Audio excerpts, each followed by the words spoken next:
नमस्कार फ्रेंड्स, आसतु आज आम बुली जावा भुवनेश्वर दशहरा प्रिपरेशन को। सेठाकार लोक मैंने माँ दुर्गा को केमित भाव स्वागत करुँच भाव मंडप सब सजा जामें देखा।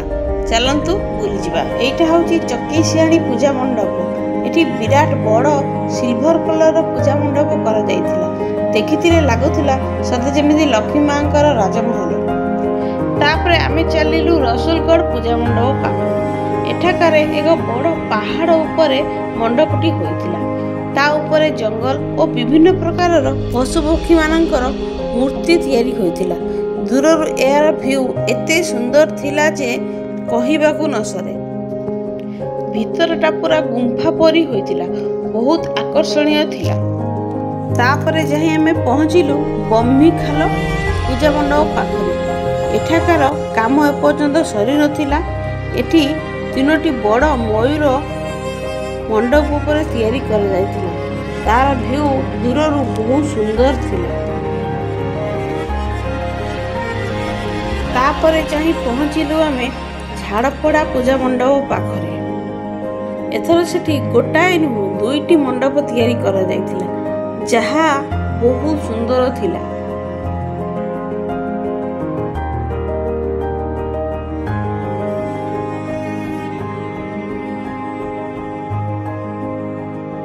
तापर जाई पहुँचिलु शहीद नगर पूजा मंडप पाखरे। सेठी कृष्णकर विश्वरूप को दर्शा जाइथिला। पूरा मंडपटी ऑरेंज कलर रे तैयारी करा जाइथिला, जहा बहुत सुंदर लागुथुला।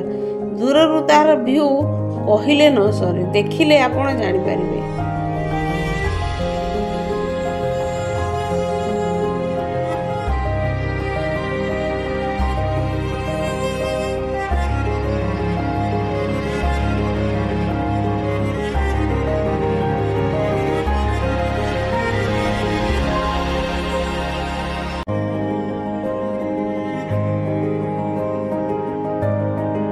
तापरे आमे जाई पहुँचथिलु बरमुंडा पूजा मंडप पाखरे। एठाकार काम सरी नथिला।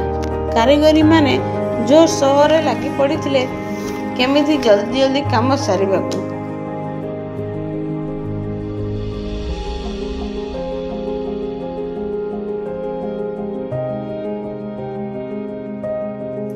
तापरे जाई पहुँचथिलु नयापल्ली पूजा मंडप पाखरे। एठाकार मंडपटी कथक स्टाइल रे करा जाइथिला, जहा बहुत सुंदर थिला।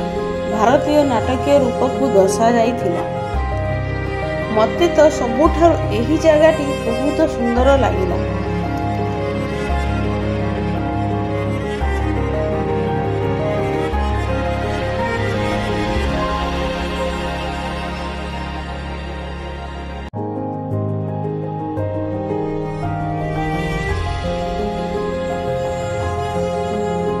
तापरे जाई पहुँचथिलु आमे पटिया पूजा मंडप पाखरे।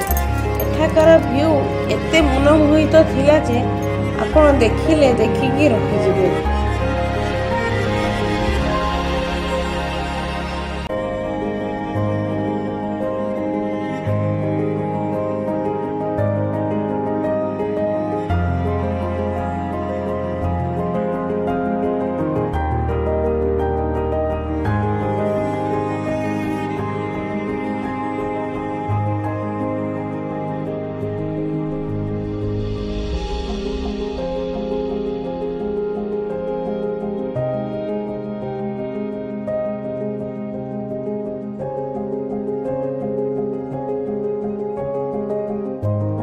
आपण मानकु को पूजा मंडपटी सबुठु सुंदर लागिला निहाती कमेंट करी जणाइबे। रहिले जय जगन्नाथ।